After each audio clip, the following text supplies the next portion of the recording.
ছাত্র জনতার গণ অভ্যুত্থান পরবর্তী গত 8ই আগস্ট আন্তর্জাতিক খ্যাতিমান ব্যক্তিত্ব নোবেল জয়ী ডক্টর মোহাম্মদ ইউনূসের নেতৃত্বে একটি অন্তর্বর্তীকালীন সরকার গঠিত হয়েছে। ফ্যাসিবাদ ও স্বৈরাচার বিরোধী আন্দোলনে ধারাবাহিক ভূমিকা পালনকারী এবং ছাত্র জনতার গণ অভ্যুত্থানে সক্রিয় অংশগ্রহণকারী ইসলামী আন্দোলন বাংলাদেশের ডক্টর মোহাম্মদ ইউনূসের নেতৃত্বাধীন অন্তর্বর্তীকালীন সরকারের শুরু থেকেই সমর্থন দিয়ে আসছে।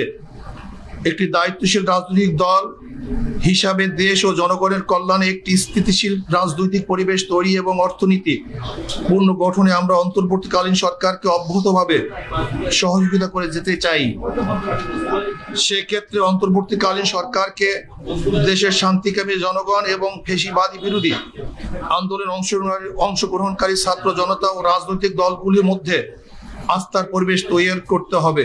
অন্তর্বর্তীকালীন সরকারের প্রধান উপদেষ্টা ডক্টর মোহাম্মদ ইউনূস গত 18ই আগস্ট রবিবার বিদেশি কূটনীতিকদের সঙ্গে ব্রিফিংয়ে বলেছেন, 5টি খাতে সংস্কারের পর জাতীয় নির্বাচনের আয়োজন করবেন। নির্বাচন কমিশন, প্রশাসন, বিচার বিভাগ, আইন শৃঙ্খলা বাহিনী ও গণমাধ্যম, এই 5টি ক্ষেত্রে আমূল এবং ব্যাপক সংস্কারের কথা বলেছেন মাননীয় প্রধান উপদেষ্টা।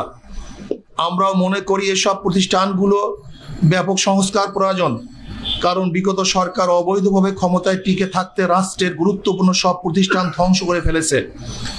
অন্তর্বর্তীকালীন সরকার এসব প্রতিষ্ঠানগুলো কতদিনের মধ্যে সংস্কার সম্পন্ন করবে তা নির্ধারিত হওয়া প্রয়োজন। অতএব ইসলামী আন্দোলন বাংলাদেশের প্রত্যাশা করে অন্তর্বর্তীকালীন সরকার তাদের সংস্কার কার্যক্রমের ধরন ও প্রক্রিয়া কি হবে এবং কতদিনের মধ্যে সংস্কার কার্যক্রম সম্পন্ন করবে তা অতি দ্রুত প্রকাশ করবে এবং জাতীয় নির্বাচনের একটি রোড ম্যাপ ঘোষণা করবে। পতিত ফ্যাসিস্ট ও স্বৈরাচার আওয়ামী সরকার নির্বাচন কমিশন এবং প্রশাসনকে ব্যবহার করে 2014, 2018 এবং 2024 সালের 7ই জানুয়ারি 3টি ভুয়া জাতীয় নির্বাচন করেছে।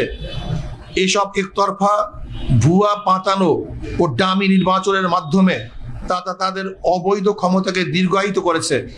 যারা তাদের এসব অবৈধ প্রশাসনের নির্বাচনে সহযোগিতা করে আওয়ামী লীগকে অবৈধভাবে ক্ষমতায় থাকার সুযোগ করে দিয়েছে, তারাও সমান অপরাধী।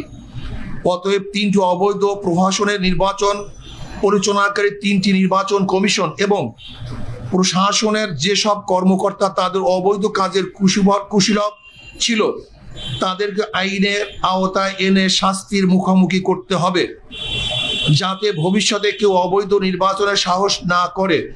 পাশাপাশি আমরা বর্তমান নির্বাচন কমিশনের বিদায় পূর্বক বিচারের কাঠগড়ায় দেখতে চাই।